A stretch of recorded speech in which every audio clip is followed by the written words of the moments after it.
Mga kaibigan, good morning to all of you, especially to all my organic followers around the earth, around the universe, especially from the people of Italy. Buongiorno, mga kaibigan from here in the Philippines, good morning.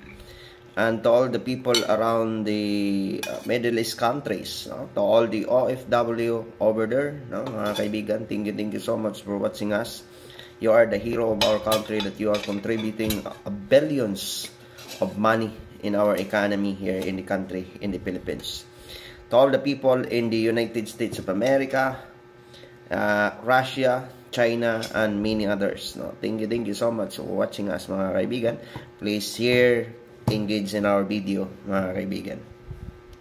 That's all the OFW, seafarers, and many others, that you are a hero in our country. Because my wife before, she was in Dubai, she was in many countries, and I considered that she was a hero of my country, mga kaibigan. So thank you so much for the gift of life, especially the God in heaven, the Father who art in heaven, to giving us this food that we eat right now, because we are having one rice a day. So the time we considered to eat rice, either 12 noon or 11 a.m. in the morning. So that is we considered. So thank you so much that mga kaibigan, tayo po'y manalangin in the first place, kasi Diyos lang po ang nagbibigay sa atin. Amay na naming Diyos, maraming salamat po sa mga biyayang pag-iingat at yung mga pagliligtas, Ama.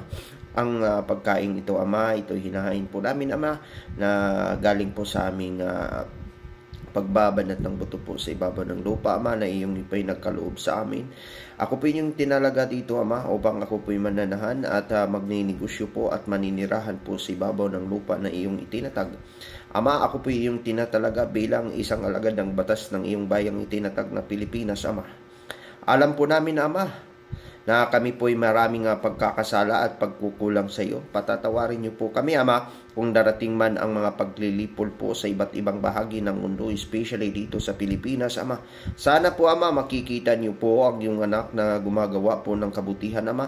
Ito po'y kakanin ko po, Ama, at magbibigay ito ng kalakasan sa aking katawan, sa aking utak, sa buong katawan po, Ama, na ito po'y makapag-iisip ng tama po para sa iyong bayan, Ama, na kung saan pinahahalagahan po ang iyong bayan, Amang itinatag, na iyong doktrina pong nakalagay doon sa Biblia, Ama, na kami po'y magsiservisyo sa bayan na iyong itinatag na mga Pilipinas, Ama, na kahit naman ang pangalan po ng aming bansa ay hindi po galing dito po sa amin, Ama, ito po'y galing mula po sa mga dayuhang mananakop dito sa bansang ito, Ama, na kung saan, Ama, kung ito may maibabalik sa tunay niyang pangalan, Ama, na Maharlika, Ama, sana po ay pahihintulutan mo po, Ama, na ito po ay mapapalitan, na kung saan ito po ay mula po sa pangalan ni King Philip, na kung saan ruler, king ng isang mananakop at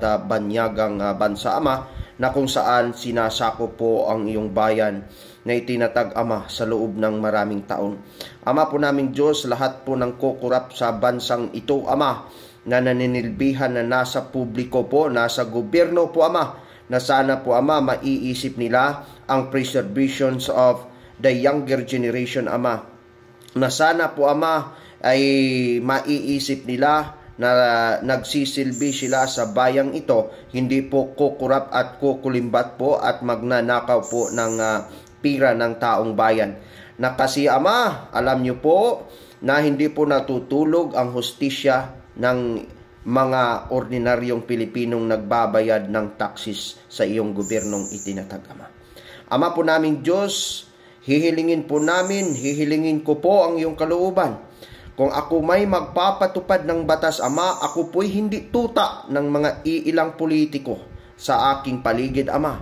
Ako po'y maninilbihan sa iyong bayang itinatag, na ako po'y maging honest at loyal po sa konstitusyon na iyong itinatag sa bayang Pilipinas, Ama. Na kahit sino, Ama, ay pahintulutan niyo po, kahit maimpluwensya at mayayaman Sa bansang ito, Ama, ipapatupad ko po ang batas ng pantay-pantay at patas para sa lahat, Ama. Kahit naman, Ama, ako po'y maiiyak sa dami pong nangyayari dito sa ating bansa, Ama.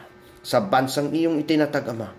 Ako po'y manindigan at di po matitinag sa lahat po ng masasamang tao sa aking paligid, Ama.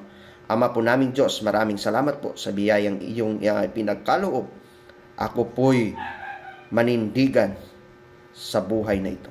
Ito tangi pong hinihiling sa pangalan po ni Jesucristo na iyong pong nag-iisang anak na dakila po naming tagapagligtas. Amen. So, ganun ho mga kaibigan.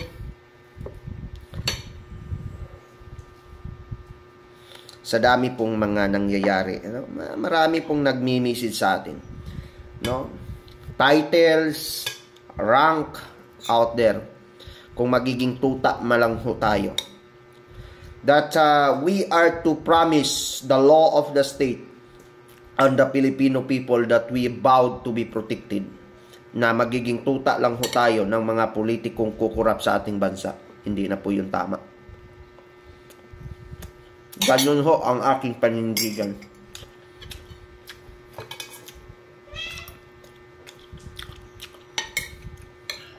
Sanay ho kami, sanay ho ako.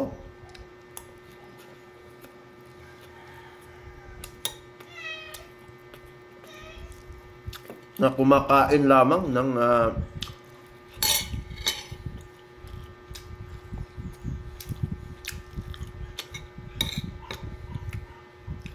tibagnol na saging, no?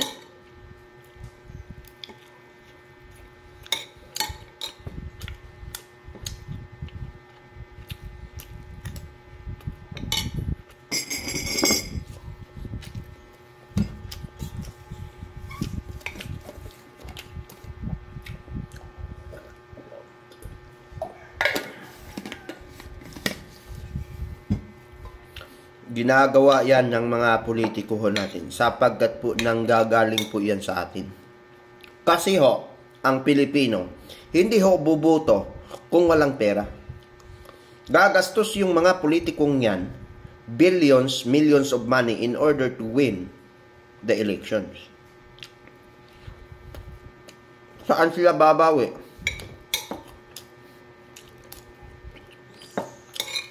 Doon sa budget.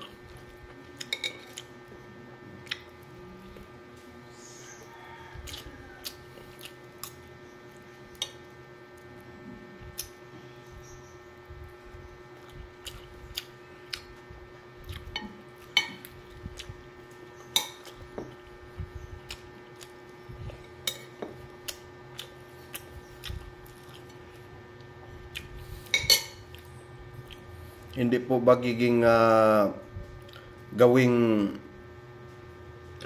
kasangkapan ng mga politiko ng iilan dyan ang army at kapulisan.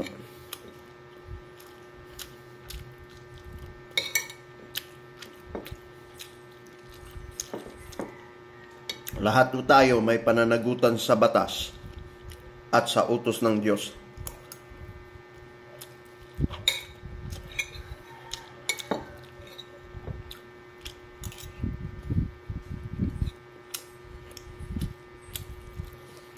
Kasi ang masama, walang ibang kaaway. Walang ibang hadlang sa kanilang mga at tinik sa kanilang mga paningin. Ay yung mga taong gumagawa po ng tama sa buhay. Yan po ang tinik ng mga illegal sa bansang ito.